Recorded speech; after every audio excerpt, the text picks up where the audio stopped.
And welcome everybody to another edition of the GSMC Football Podcast, brought to you by the GSMC Sports Network.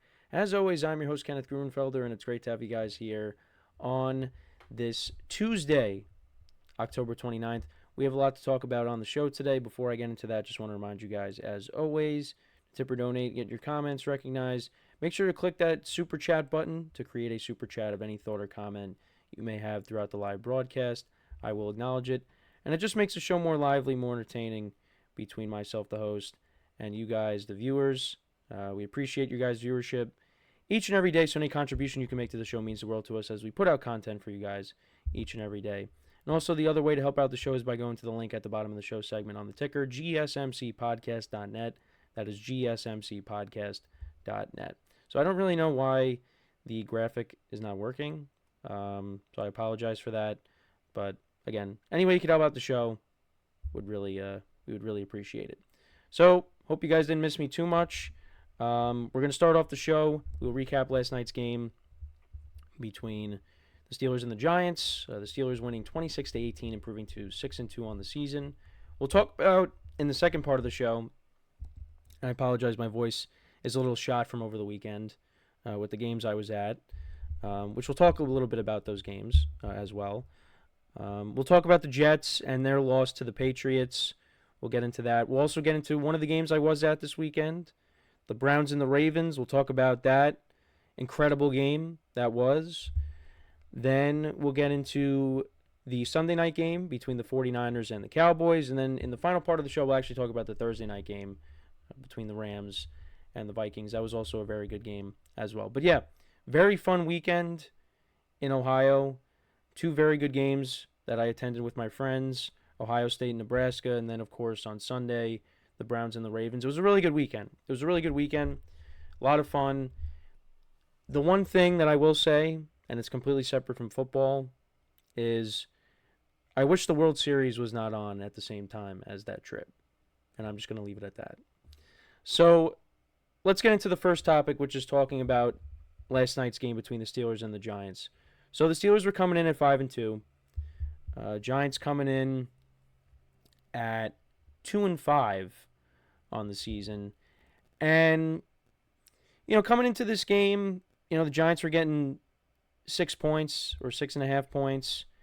And, that was the same spread that the same points they were getting when they were 6.5 point underdogs against the Seahawks when they won that game. And this was a game that I definitely saw the Giants playing better as opposed to last week when the Eagles just, destroyed them. And the Giants did play better.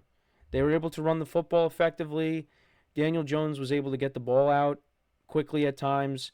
The Steelers, really couldn't get to Daniel Jones. They did end up eventually getting through and, forcing turnovers. And T.J.Watt, once again, is a one-man wrecking crew.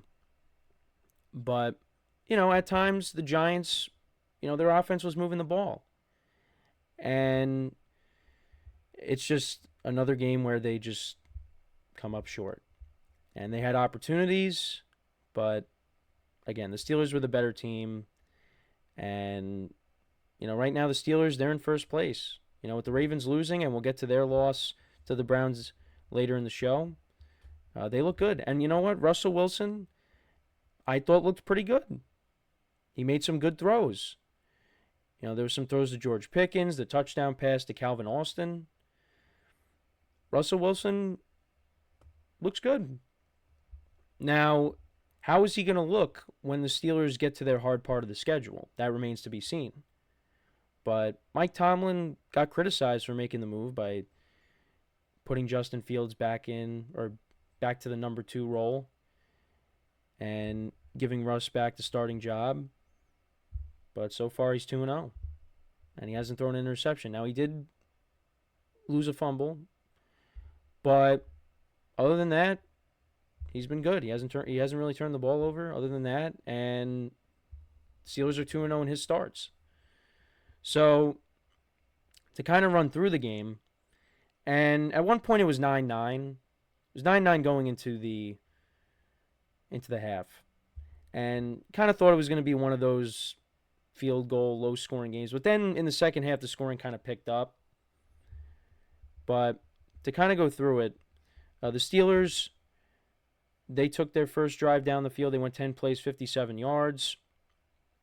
And Chris Boswell kicked a 31-yard field goal. So actually, both teams scored on their first two drives. The Giants then put together an 8-play, 59-yard drive. Some good plays by Daniel Jones, a 43-yard pass to Darius Slayton, and that set up a Greg Joseph 29-yard field goal. So that made it 3-3. Steelers then answered with a field goal drive of their own. Russell Wilson connected with Darnell Washington, the number 2 tight end, for a 29-yard gain. Najee Harris ran the ball for 26 yards at one point on this drive, and Boswell kicked a 25-yard field goal. So that made it 6-3. Giants then responded, 12-play, 45-yard drive down the field. Penalties, though, hurt the Giants in this game. They get down the field. They went for it on 4th and 2, and Jones connected with Malik Nabers. And then they had a touchdown to Chris Manhertz, but that got called back for an illegal shift on Malik Nabers. Brian Dable was not happy about that. They are really calling illegal shifts a lot more this year. And that was another case there. Greg Joseph kicked a 39-yard field goal, so it was 6-6. Then we go to the second quarter. The Steelers, another field goal drive. Chris Boswell kicked a 27-yarder, so that made it 9-6. Both teams punted. And then the Giants put together an 8-play, 57-yard drive. Another big play. It was a 36-yard reception by Darius Slayton, and Joseph kicked a 44-yard field goal. So, yeah, that made it 9-9 going into the half. And then both teams punted to start it off. Then the Giants punted again, and then this was returned by Calvin Austin. 73-yard punt return. And it looked like there was going to be like a roughing the kicker or running into the kicker penalty, I thought, but that ended up not happening. There was an illegal formation, though, on the Giants, and that got declined, of course. So Steelers special teams is really good. And, so that put the Steelers up 16-9. Giants got the ball back. They punted. And then the Steelers scored yet another touchdown. This was a 9-play, 80-yard drive. It was set up by a 36-yard reception by Van Jefferson. And then later, like I brought up before, the Calvin Austin 29-yard touchdown. So he had 2 touchdowns in this game, one receiving and the punt return. Then Giants put together a touchdown drive, 5 plays, 55 yards. Tyrone Tracy, who has become the lead running back for this team. Now, he left the game, be evaluated for a concussion, but a 45-yard touchdown run. They went for 2, didn't get it. It was a really interesting formation that the Giants had, and they snapped the ball, and I guess no one realized that it was getting snapped. The Steelers did, and they just blew that play up, and the Giants did not get the 2-point conversion there. But yeah, Tyrone Tracy had a really good game. He has become the number 1 back for the Giants, and hopefully he's okay, and hopefully he can be back next week. So then the Steelers, they put together a field goal drive, a 43-yard reception by George Pickens on this drive. That set up yet another Chris Boswell 27-yard field goal. So that made it 26-15. And then the Giants, another field goal drive, an 18-yard reception by Darius Slayton, a 17-yard run by Tyrone Tracy, and Greg Joseph kicked another field goal. It was from 48 yards out. Then Steelers get the ball back, and Bobby Okereke forces a fumble. Micah McFadden and Bobby Okereke involved in the play. They got a split sack on that play. They forced a fumble. It was recovered by Bobby Okereke, and you thought, oh, wow, the Giants have a chance to, tie this game. But then, they get to the 19,